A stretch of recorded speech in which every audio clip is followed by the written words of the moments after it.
ওয়ালা তাকতুলু আওলাদাকুম মিন ইমলাক নাহনু নারযুকুকুম ওয়া ইয়্যাহুম, তোমরা তোমাদের সন্তানদেরকে দারিদ্রতার ভয়ে হত্যা করবা না।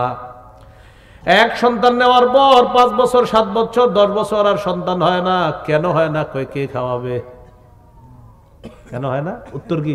একটা হইলো হয় না সন্তান, আরেকটা হলো কেন হয় না? কই কে খাওয়াবে? আল্লাহ বলেন নাহনু নারযুকুকুম ওয়া ইয়্যাহুম, ও অভিভাবক আমি তোমাদেরকে রিজিক দেই, আর যেই সন্তান আসবে তাদেরকেও আমি আল্লাহ রিজিক দেই। বলেন অভিভাবকরে রিজিক দেয় কে? সন্তান যারা তাদেরকে রিজিক দিবে কে? নাহনু নারযুকুকুম, তোমাদেরকে আমি রিজিক দেই, ওয়া ইয়্যাহুম, তাদেরকেও আমি রিজিক দেই। সহিহ বুখারীর বর্ণনা 6861 নম্বর হাদিসের বর্ণনা। এই হাদিসের মধ্যে আছে عن عبد الله بن مسعود رضي الله تعالى عنه قال قال رجل يا رسول الله أي الذنب أكبر عند الله ইয়া রাসূলুল্লাহ, আপনার কাছে জানতে চাই আল্লাহর কাছে সবচেয়ে বড় পাপ কোনটি? এই হাদিসের মধ্যে 3টা পাপের কথা আল্লাহ নবী বলবেন। বলেন কয়টা? নবীজি বললেন 1 নাম্বার আনতাদউ লিল্লাহি নিদ্দান ওয়া হুয়া খালাকাকা, আল্লাহ তাআলা তোমাকে সৃষ্টি করেছেন, ওই আল্লাহর সাথে কোনো সমকক্ষ নির্ধারণ করা সবচেয়ে বড় পাপ। ক্বালা সুম্মা আইয়ুন ইয়া রাসূলুল্লাহ, হুজুরের পর সবচেয়ে বড় পাপ কোনটি? আল্লাহ নবী বললেন আনতাকতুলা ওয়ালাদাকা মাখাফাতা আইয়াতআমা মাআক, তুমি তোমার সন্তান হত্যা করা এই ভয়ে তোমার সন্তান তোমার খাদ্যে অংশগ্রহণ করবে, এই ভয়ে সন্তান হত্যা করা। তুমি তোমার সন্তানকে এই ভয়ে হত্যা করা যে তোমার সন্তান তোমার খাদ্যে অংশগ্রহণ করবে। ক্বালা সুম্মা আইয়ুন ইয়া রাসূলুল্লাহ, হুজুরের পর সবচেয়ে বড় পাপ কোনটা? আল্লাহ নবী জবাব দিলেন আনতুজানি বিহালিলাতি জারিকা, তুমি তোমার প্রতিবেশীর স্ত্রীর সাথে ব্যভিচার করা। এই 3টা বড় পাপের কথা বললেন। এর মধ্যে একটা পাপ হলো তুমি তোমার সন্তানকে এই ভয়ে হত্যা করা যে এরে কে খাওয়াবে। আকীদা স্বচ্ছ করেন, বলেন অভিভাবক বাপ মা তাদেরকে রিজিক দেয় কে? আল্লাহ। তাদের সন্তান যারা আসবে তাদের রিজিকটাও দিয়ে পাঠাবেন কে? আল্লাহ। তো এই জন্য আকীদা স্বচ্ছ রাখা। 3 নাম্বার আল্লাহর উপদেশ হলো সন্তানদেরকে দারিদ্রতার ভয়ে হত্যা করবা না। 4 নাম্বার ওয়ালা তাকরাবুল ফাওয়াহিশা মা যাহারা মিনহা ওয়া মা বাতান, প্রকাশ্য অশ্লীলতার কাছে যেও না, গোপন অশ্লীলতার কাছেও যেও না, প্রকাশ্য পাপের কাছে যেও না, গোপন পাপের কাছে যেও না। চা দোকানের সামনে টেলিভিশন চলতেছে, এখন তো টেলিভিশন ছাড়া চা দোকান চলে না, না হবে না। আচ্ছা টেলিভিশন চালানোর পর এটাতে সিনেমা চলে অশ্লীল, একসাথে ছোট বড় সবাই মিলেমিশে এটা দেখতেছে, এটা প্রকাশ্য অশ্লীলতা। টেলিভিশনের মধ্যে খেলা চলতেছে আর যুবকরা আপনার জুয়া খেলে এইভাবে। বলার কি ভালো না খারাপ? ভালো বলার, তাহলে এই ওভারে 5-এর বেশি হবে না, 6-এর বেশি হবে না। খারাপ বলার 10-এর বেশি হবে না। বলে বলে জুয়া খেলে, ওভারে জুয়া খেলে, এটা প্রকাশ্য পাপ। বলেন কি পাপ? ঠিকের আওয়াজ এত কামানি হয় এগুলা, এগুলা হলো প্রকাশ্য পাপ। আল্লাহ হেফাজত করেন। সূরা মাইদার 90-91 নম্বর আয়াতে আল্লাহ বলেন ইয়া আইয়ুহাল্লাযীনা আমানু ইন্নামাল খামরু ওয়াল মাইসিরু ওয়াল আনসাব ওয়াল আজলামু রিজসুম মিন আমালিশ শাইতান। আল্লাহ তাআলা বলেন হে ঈমানদারগণ, ইন্নামাল খামরু, নিশ্চয়ই মদ, ওয়াল মাইসিরু, জুয়া, ওয়াল আনসাবু, মূর্তি, ওয়াল আজলাম, ভাগ্য নির্ণয়ক কোন যন্ত্র, স্বর ইত্যাদি, টিয়া পাখি, ময়না পাখি, সাপ ইত্যাদি দিয়ে ভাগ্য গণনা করা, হাতের রেখা দেখে ভাগ্য গণনা করা।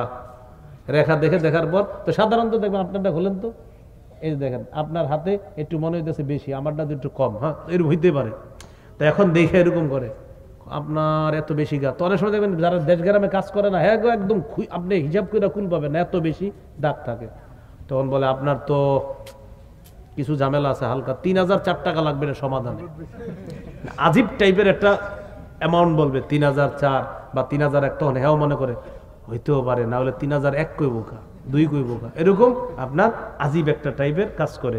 রাসূলুল্লাহ সাল্লাল্লাহু আলাইহি সাল্লাম বলেন মান আতা আররাফান আও কাহিনান, কেউ যদি গণকের কাছে যায় আর গণককে এরকম হাত দেখায়, ফাসাদ্দাকাহু বিমা ইয়াকুল, আর গণকের কথা যদি বিশ্বাস করে, কেউ যদি গণকের কাছে যায় আর গণক যা বলে এটা যদি সে বিশ্বাস করে, ফাকাদ কাফারা বিমা উনজিলা আলা মুহাম্মাদিন সাল্লাল্লাহু আলাইহি ওয়াসাল্লাম, আল্লাহর নবীর উপর যা নাজিল করা হয়েছে সে সব অস্বীকার করলো, গোটা শরীয়তটাকে সে অস্বীকার করলো। তাহলে গণকের কথা বিশ্বাস করা যাবে না। বিভিন্ন রাস্তায় দেখবেন লেখা থাকবে ভারত থেকে 5 বার পুরস্কার প্রাপ্ত বা এতবার পুরস্কার প্রাপ্ত অমুক, এই তো এখানে আসেন, আয়সা গণনা করে। আল্লাহ আমাদেরকে হেফাজত করেন। তো এই জাতীয় কাজ এগুলো আপনারা বিশ্বাস করবেন না। এই জন্য পেপারে রাশিফল পড়বেন না। কি ফল? হ্যাঁ, পেপারে দেয়, এটা পড়বেন। এটা আবার কি? আপনার জন্ম মঙ্গলবারে, সোমবারে। তো দেখবেন যেগুলা কয় এটি সাধারণত মানুষের, যেমন আমি আপনাকে যদি বলি আর কি, এরকম আপনার মনে হয় কিছু খারাপ বন্ধু আছে, কিছু ভালো বন্ধু আছে। আচ্ছা, খারাপ বন্ধু ভালো বন্ধু কার নাই বলেন? হ্যাঁ, তো এটা বলি আর কি, আপনার মনে হয় খারাপ কিছু বন্ধুও আছে। হ্যাঁ, ঠিকই কইছেন, আমার 2-3টা খারাপ বন্ধু। আরে খারাপ ভালো তো সব এলাকায় আছে। আপনার চলাচল যাদের সাথে করেন মনে হয় কিছু উগ্র টাইপের লোক আছে। আচ্ছা, উগ্র ছেলে মেয়ে নাই কোন এলাকায়? মানে এটা বলার পর ওই ঠিকই তো, উনি কেমনে বললো না, এগুলো আপনি হুদাই মানে ফাও কথা।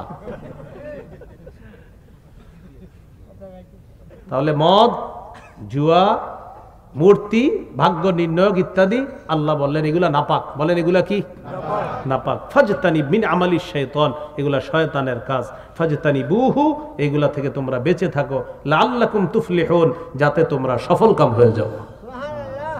তাহলে এই আয়াত থেকে জানলাম জুয়া নাপাক, তাহলে জুয়া হারাম, এগুলা ভাই করব না। আল্লাহ আমাদেরকে হেফাজত করেন। তো বলছিলাম প্রকাশ্য পাপ, আরেকটা হলো গোপন পাপ। দরজা বন্ধ, জানালা বন্ধ, মা বাবা মনে করতেছে ছেলে অঙ্ক করতেছে, ইংরেজি করতেছে ঘরের ভিতরে, আর আপনার ওই বড় মোবাইল দিয়ে দিছে। এটা কেন? এটা দিয়ে ওই আপনার অ্যাসাইনমেন্ট জমা দিবে, আর অনেক কিছু, ঠিক আছে জমা দেয়, কিন্তু সে যে আর কি কি করে কোনো খোঁজ খবর রাখে না। যাই হোক, আমরা আশাবাদী ভালো কাজই করে, কিন্তু যদি খারাপ কাজ করে এটা গোপন পাপ, এটা গোপন অশ্লীলতা। সহিহ বুখারীর বর্ণনা 6612 নম্বর হাদিসে আল্লাহ রাসূল বলেন, قال رسول الله صلى الله عليه وسلم إن الله كتب على ابن آدم حظه من الزنا أدرك ذلك لا محالة। নিশ্চয় আল্লাহ তাআলা আদম সন্তানের উপর জিনার পরীক্ষা অবধারিত করে দিয়েছেন। এই পরীক্ষায় কেউ পাশ করবে, কেউ ফেল করবে। ফাজিনাল আইনি আন-নাজরু, চোখের জিনা হলো দেখা। ওয়াজিনাল লিসান আল মানতিক, মুখের জিনা হলো কথা বলা। চোখের জিনা দেখা, মুখের জিনা হলো কথা বলা। ওয়া নাফসুহু তামান্না ওয়া তাশতাহি, অন্তরের জিনা হলো কল্পনা করা। মোবাইলে ফোন আসছে, অপরিচিত একটা কণ্ঠের, নারী কণ্ঠের ফোন আসছে আপনার মোবাইলে, কল্পনা শুরু হয়ে গেছে। ফোনটা কে দিল? কল্পনা। মনের জিনা শুরু হয়ে গেছে। এখন আপনি ফোনে কথা বলা শুরু হয়েছে, জবানের জিনা শুরু হয়ে গেছে, কানের জিনা শুরু হয়ে গেছে। মোবাইলে চ্যাটিং করতেছেন, আপনি খারাপ অশ্লীল মেসেজ লিখলেন, এই হাতের জিনা হয়ে গেল আপনার। এবার তার সাথে আপনার দেখা করার পালা। দেখা করতে যাবেন যেদিন, এই পাটা আপনি ফেললেন, পায়ের জিনা শুরু হয়ে গেছে। ভিডিও কলে দেখে দেখে কথা বলবেন, আপনার অহরহর সেকেন্ডে সেকেন্ডে চোখের জিনা হচ্ছে। এটা আপনি করতেছেন। এরপরে সর্বশেষ গিয়ে সাক্ষাৎ করে, আল্লাহ না করেন, নবী বলেন আল ফরজু ইউসাদ্দিকুহু যালিক আও ইউকাযযিবুহু, লজ্জাস্থানে এই জিনাকে বাস্তবে রূপদান করে সকলে বলি নাউযুবিল্লাহ। এজন্য আল্লাহ তাআলা সূরা বনী ইসরাঈলের মধ্যে বলেন, ওয়ালা তাকরাবুজ জিনা ইন্নাহু কানা ফাহিশা, তোমরা জিনার কাছেও যেও না, জিনা হলো অশ্লীলতা। জিনা করো না এটা বলে না, আল্লাহ বললেন জিনার কাছেও যেও না। জিনা করো না এটা বলে না, বলছে জিনার কাছেও যেও না। এর মানে যা জিনা পর্যন্ত পৌঁছায় দেয়, এর কাছেও তোমরা যেও না। কারো যদি মোবাইল চালাইলে অবস্থা হয় যে আপনি মোবাইল চালাইলে এটা শুধু আপনার জিনার দিকে নিয়ে যায়, তো আপনি এটা না চালানোই ভালো।